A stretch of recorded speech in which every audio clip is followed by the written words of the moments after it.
সুবিনয় পূজাকে বলে, যা কিছু হয়েছে তোর জন্য হয়েছে। তুই যদি অহেতুক অভিমান না করতি, জেদ না করতি, তাহলে মহারাজ তোকে সারপ্রাইজ দিতে অ্যাপটা বানাতো না, আর মহারাজকে জেলে যেতেও হতো না। ভেবেছিলাম তোর সঙ্গে মহারাজের বিয়ে হলে আমার ছেলেটা একটু শান্তি পাবে, কিন্তু শিব বলে, কিন্তু কি বাবা?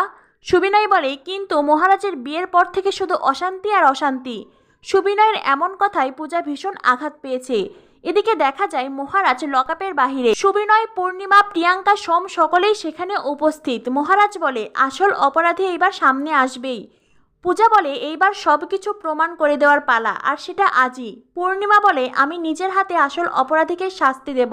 সুবিনয় বলে, আর যদি অপরাধী একাধিকজন হয় তবে? পুলিশ বলে, কেউ রক্ষা পাবে না, সকলকেই লকআপে ঢুকাবো। তখনই প্রিয়াঙ্কার সোমনাথ দুজনেই ঘাবড়ে যায়। তো বন্ধুরা, বুঝতেই পারছো পূর্ণিমা মুখার্জি জেগে উঠেছে। এইবার মহারাজার পূজারিনী আসল সত্যিটা সামনে আনলেই পূর্ণিমা মুখার্জি নিজের হাতেই তার নয়নের মণি সোমনাথ আর আদরের বড় বৌমাকে শাস্তি দেবে। তো বন্ধুরা, আস্তে আস্তে সোমনাথ আর প্রিয়াঙ্কার মুখোশ খুলবে। জমজমাট উড়ান ধারাবাহিক কী হতে চলেছে আগামী পর্বে। পরবর্তী আপডেট পেতে আমাদের সাথেই থাকো। ধন্যবাদ সবাইকে।